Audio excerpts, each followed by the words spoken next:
Hello everybody and welcome to the Tuesday edition of Video Clips. And just a reminder, Diet Fiction, the new movie, is out. We're getting such great feedback from everybody, and you can order, not only can you see the movie on iTunes and Amazon Link and Vimeo and Google Play, you can also order the book on Amazon. It comes in the ebook and paperback both.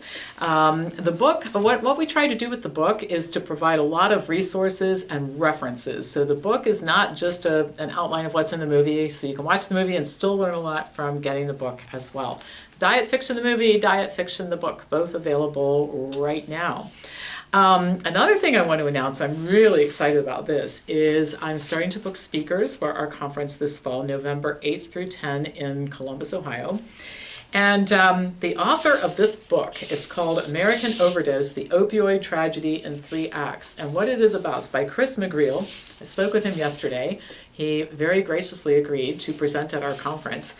And this book is about how the Purdue family and Purdue Pharma and the FDA and a lot of other misbehaving bad actors conspired and worked together to create the opiate epidemic that we're all paying for right now and that we are all experiencing in our personal lives. I mean, I meet people every day who have family members that have been affected by this, and co-workers and friends who have died from opiate overdose and that sort of thing. So the story behind it is remarkable. And in fact, I'm about halfway through this book right now. It's like reading a John Grisham novel where you can't wait for the next chapter in a horrifying kind of way, because while Grisham is generally writing about fiction, you might care about the characters, but it's a different kind of caring than the way it is here, where it's actually people in the United States of America who have real names who are dying and suffering and all that sort of thing. So November 8th through 10, there will be more very extraordinary speakers announced in the next few weeks. You don't want to miss it. So I'm telling you now so that you can set aside the time and make sure that you're with us at that event. Of course, the food is fabulous. We wouldn't put on an event that didn't have fabulous food. No bone broth or coconut oil will be served, all right? So be there. The other thing is I get emails from you guys all the time about understanding research and what about this study and that study, and many of the comments that I get on my YouTube channel and both in email are from people who are saying, I am just so confused and I'm trying to sort it out. I mean, I get online and I see this and somebody else says that, and even in the plant-based world, one person says this, somebody else says that. And so the only way to really get to the bottom of this so you feel confident, or that feeling like you know that you know that you know, is if you learn how to read research and you learn how to interpret this stuff yourself. So once a year, it's a 10-class series, I teach a course called Igniting the Curiosity Gene, Research and Writing. And I teach this class in a way that I think you really enjoy. I think everybody had a blast when we did it last year. You actually are on the phone with me in a conference call, and you're on your computer with your Google browser open, and we research together. We show you how to do it together. And we actually wrote papers together last year. We investigated topics that were interesting, like if you bring burning, something you have a burning interest in, we can put it on the topics list and do research on that. And we took up some controversial topics, like all the different opinions, who's really right, and all that sort of thing. And sometimes the answer is surprising when you sort it through an evidence filter instead of he said, she said, and somebody else said, my mother's neighbor's boyfriend's best friend's co-worker's uncle says, right? Because that's the way this is. It's a circular discussion that nobody can win when you're going about it that way. So if you're interested in the research and writing course, send me an email at pampopper@msn.com. I promise you will have a good time, and you will know how to track things down, and you will know what you're talking about in order to make good decisions, or if you're in a position to advise others, so you can advise others accurately too. So those are my announcements for today. And part of the reason why I took some time on this research and writing thing is that I don't want you guys to be confused. And you really shouldn't be looking for a guru to tell you what to do. I don't want to be that person. I want you to know what to do. I want you to know how to read this stuff, all right? Okay, so let's go into the first topic for today. And I'm just going to start by saying it is sometimes difficult for me to believe that serious academics and researchers at prestigious and top-flight universities and colleges in the United States of America do some of the things they do with a straight face. And so, for example, according to a recent front page article in Ohio State University's newspaper, The Lantern, one of the school's professors has found a way to make M&Ms into a healthier food. And you can see this is one great big headline, making M&Ms healthier, because gosh, that's what America needs in order to improve health, is we got to get better M&Ms on the market. All right, when I tell you the story, it just will blow your mind. So Monica Giusti is a professor in the Food Science and Technology Department. She's been researching natural food colorings for years, because God knows that's the path to health, right? Natural food coloring. On November 6th of 2018, Mars Inc., the maker of M&Ms, patented her method of extracting anthocyanins, which give plants their colors. And one of the reasons this is so important is apparently it's really difficult to produce some colors, like blue, using natural pigments. The article states that this new discovery will allow companies like Mars to, and I'm going to read this to you because you wouldn't believe it if I paraphrased it, quote, incorporate real nutritional value into foods that are typically perceived as unhealthy. Because blue coloring from plants in M&Ms makes it a healthy food, right?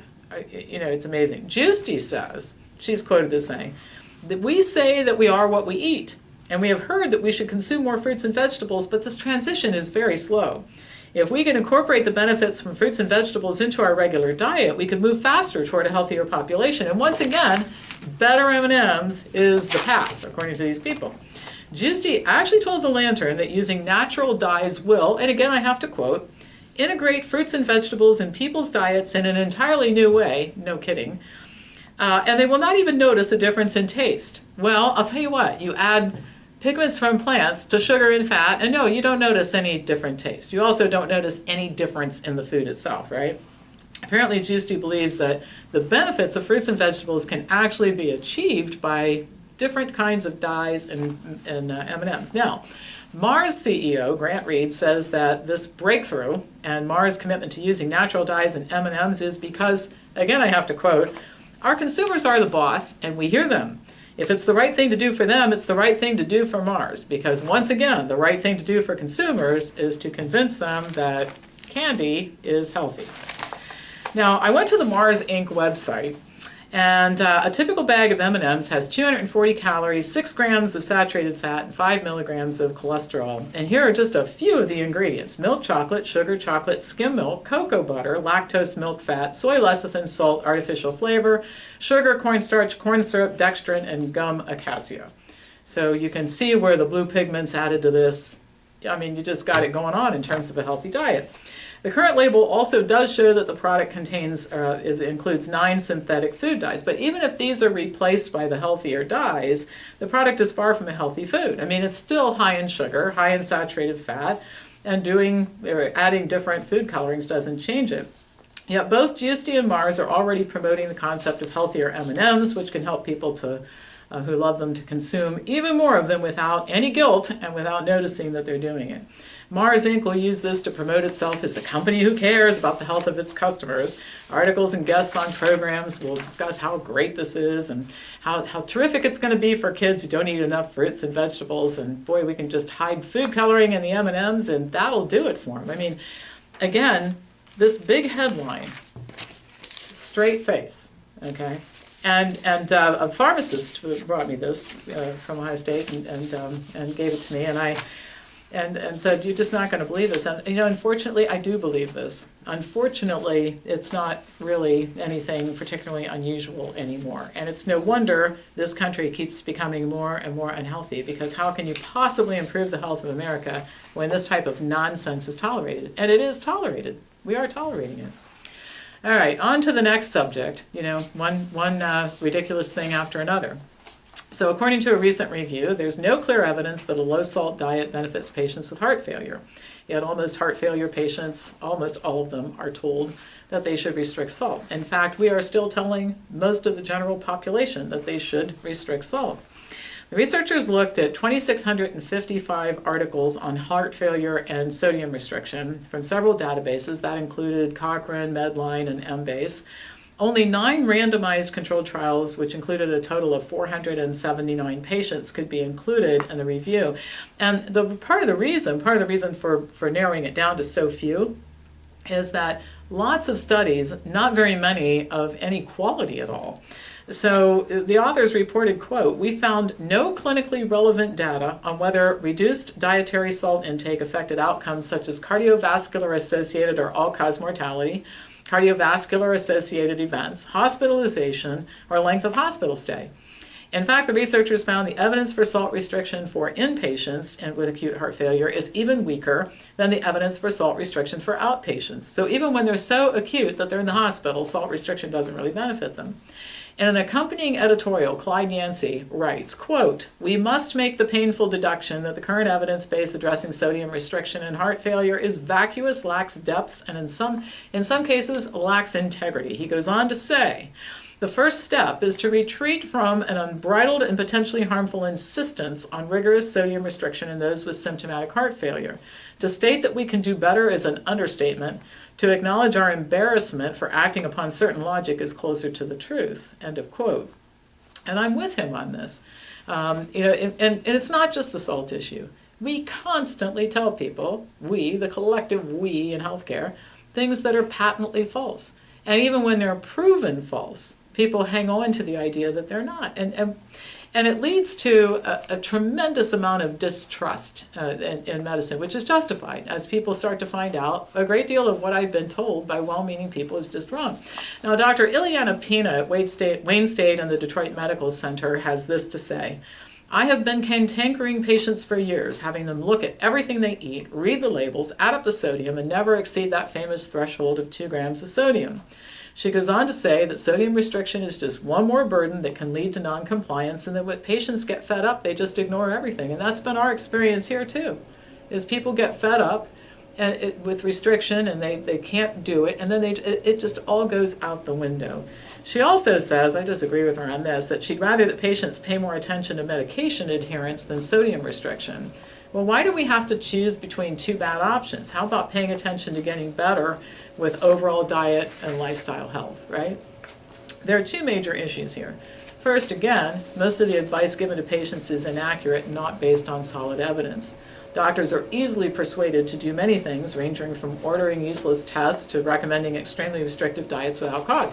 In fact, that's what this book is about, how easy it was for Purdue Pharma to tell doctors that the drugs weren't addictive, and doctors said, okay, and started prescribing them. All right, our folks out there are pretty easily persuaded. The more restriction that you impose, the less likely the person will be to be compliant for the long term on a new dietary plan. The other issue is that one-size-fits-all recommendations never work out very well. And people complain about doctors doing it when it comes to cholesterol and drugs and performing procedures and that sort of thing, but it's just as easy to get into the one-size-fits-all thinking with dietary recommendations and lifestyle changes and that sort of thing. I think we also have an epidemic of well-meaning people who are basing their advice on their own personal habits or protocols that have been developed for a very specific audience and very specific group. Good intentions don't change the bottom line, however, which is a growing lack of trust in almost anything a health professional recommends, including dietary recommendations.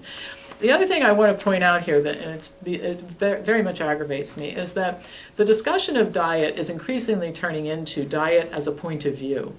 In other words, you have your philosophy, I have mine. You like to do things this way, I like to do them this way. Here's the way I like to do them. Adhering to the evidence, there are right and wrong answers to these questions.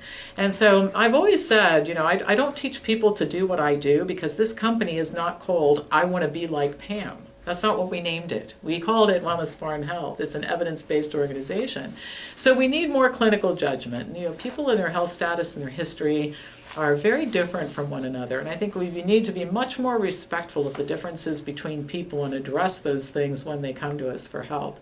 And I also think we have to keep in mind that unnecessary restriction for the sake of restriction without justification, it's just a barrier to people succeeding at this. And gosh, it's hard enough to get people to do the right thing without making it harder. I've said many times that I think that it's almost like there's a contest out there. I'm going to come up with the most restrictive version of this diet I can come up with and see if I can still get people to do it. We got to stop that stuff, people. We got to make this easy for people to do. People need to look at what we're talking about and say, boy, that looks great, and I can do it. Can you imagine if we went about it that way, how fast we could convert more people? All right, well, that's all for today. Hit that subscribe button. We're going for 25,000 now. As usual, pass this on to anybody who you think would enjoy watching it, and I'll be back to you on Thursday with more news.